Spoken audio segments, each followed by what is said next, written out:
Aku tembam sekali ya di sini. Bentar, aku mau atur cahayanya biar lebih cantik. Hai semuanya, assalamualaikum, balik lagi di channel Nai. Ya, hari ini lagi dalam mode mager pol dandan, so here I am. Oke, langsung aja. Hari ini Nai mau kembali membawakan kasus para pembunuh berantai. Nah, yang sekarang Nai mau bawain dari Korea. So, tanpa babi bu, mari kita mulai. Tapi seperti biasa, video ini bertujuan untuk mengedukasi, bukan menginspirasi. Jadi, diharapkan kebijakan penonton sekalian. Jadi, mari kita mulai. Oh ya, by the way, karena aku bukan dari Korea, mohon maaf banget kalau ada pronunciation yang salah ya. Jadi, ya maklum aja lah ya. Oke, kita langsung mulai ke pembunuh berantai yang pertama, yaitu Yo Yong Chol. Yo Yong Chol adalah pria yang lahir pada 18 April 1970 dan dia dinobatkan sebagai pembunuh berantai Korea tersadis. Kenapa? Karena dalam melancarkan aksi kriminalnya, Yo Yong Chol pernah melakukan pembakaran, mutilasi, dan bahkan melahap anggota tubuh korbannya. Sepanjang September 2003 sampai Juli 2004, Yo Yong Chol telah membunuh 21 korbannya yang kebanyakan adalah pekerja seks komersial dan juga lelaki tua yang kaya raya.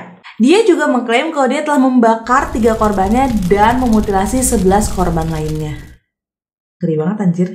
Nah, setelah dia mengiris-iris korbannya, dia juga mengaku telah memakan bagian daging dari korbannya tersebut. Nah, ketika ditanya oleh polisi mengenai motifnya, Yo itu mengatakan bahwa tidak seharusnya wanita itu menjadi pekerja seks komersial dan orang-orang kaya itu harusnya tahu tempatnya mereka tuh di mana. Jadi kayak mungkin dia iri aja kali sama orang-orang kaya.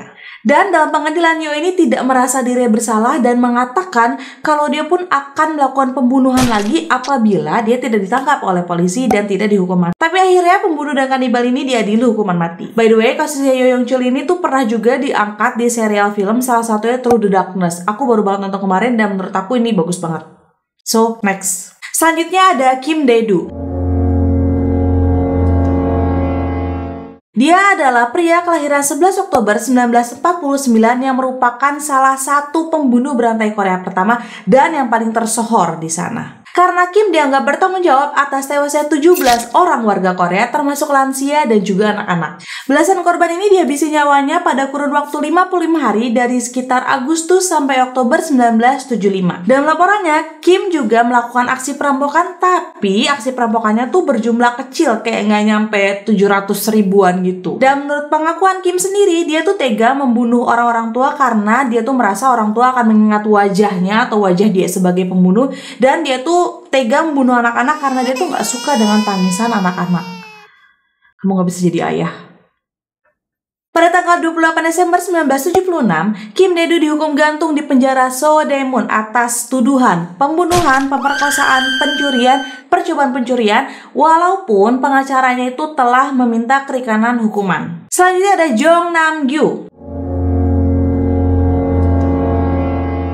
Jong Nam-gyu adalah pria kelahiran 1 Maret 1969 yang melakukan pembunuhan dan juga termasuk di dalamnya pemerkosaan. Sepanjang tahun 2004 sampai April 2006, Jong Nam-gyu diketahui telah melakukan pembunuhan terhadap 15 orang, termasuk diantaranya anak-anak sekolah dasar dan melukai 19 warga lainnya. Menurut para ahli, motif dari Jong Nam-gyu adalah dendam akibat trauma masa kecilnya. Pasalnya, pada saat Jong Nam-gyu berumur 10 tahun, dia pernah menerima pelecehan seksual dari seorang laki-laki. Pada tanggal 26 April 2006, Jong Nam-gyu sedang melakukan pencurian di salah satu rumah korbannya. Sayangnya, dia tertangkap basah oleh pemilik rumah itu dan juga ayahnya. Akhirnya terjadilah perkelahian yang menyebabkan dia ditangkap oleh polisi. Akhirnya, setelah semua kejahatan terungkap, Jong Nam-gyu pun dimasukkan ke dalam penjara. Tapi, pada 21 November 2009, pegawai penjara menemukan Jong Nam-gyu mencoba menggantung dirinya menggunakan kantong plastik. Dia pun dilarikan ke rumah sakit, tapi keesokan paginya dia meninggal.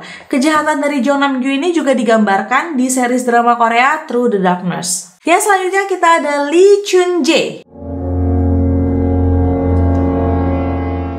Lee Chun-jae adalah pembunuh berantai Korea kelahiran 31 Januari 1963. Dia dihukum karena membunuh saudara iparnya dan dia juga mengaku telah membunuh 14 wanita dan gadis muda lainnya. 10 diantaranya itu termasuk dalam pembunuhan berantai Hwasong yang terjadi di tahun 1986 sampai 1991. Selama 30 tahun, Lee Chun-jae lolos dari hukum atas pembunuhan berantai yang dilakukannya. Polisi sempat menjadikan dia tersangka, tapi dia lolos begitu saja. Bahkan polisi menuduhkan kejahatan Lee Chun-jae kepada orang lain yang bernama Yoon Seo-yo yang menghabiskan waktu 20 tahun di penjara atas kejahatan yang tidak dilakukannya. Dan akhirnya ketika dilakukan penangkapan tadi itu, Lee mengakui 10 pembunuhan yang dilakukan di distrik Hwasong dan juga 4 pembunuhan lainnya, termasuk diantaranya ada gadis berusia 8 tahun. Nah, kenapa sih setelah 3 tahun tuh baru ketahuan Lee Chun-jae ini pelakunya? Jadi setelah 30 tahun teknologi kan lebih canggih dan barulah dapat dilakukan pengetesan atas DNA korban atau DNA pelaku di TKP. Jadi si polisi melakukan pengecekan terhadap DNA yang didapatkan di kasus pembunuhan berantai Hwasong dan cocoklah dengan DNA-nya Lee Chun-jae. Nah, tapi terlepas dari bukti DNA yang udah ada dan juga pengakuan dari Lee Chun-jae sendiri, dia itu tidak dapat dihakimi atas pembunuhan Hwasong itu yang banyak banget korbannya, karena pada zaman itu Korea tuh memiliki pembatasan masa kadaluarsa kasus. Jadi emang udah kadaluarsa kasusnya, Lee Chun-jae dibebaskan dari semua tuduhan pembunuhan berantai itu. Tapi dia tetap mendapatkan hukuman seumur hidup atas kasus pembunuhan dan juga pemerkosaan terhadap saudara iparnya yang di 1994 tadi. Hukuman yang dijalani Lee Chun-jae adalah hukuman penjara seumur hidup dengan kemungkinan bebas bersyarat setelah 20 tahun. Jadi sampai saat ini Lee Chun-jae masih berada di penjara. Yang terakhir ada Kang Ho-sun.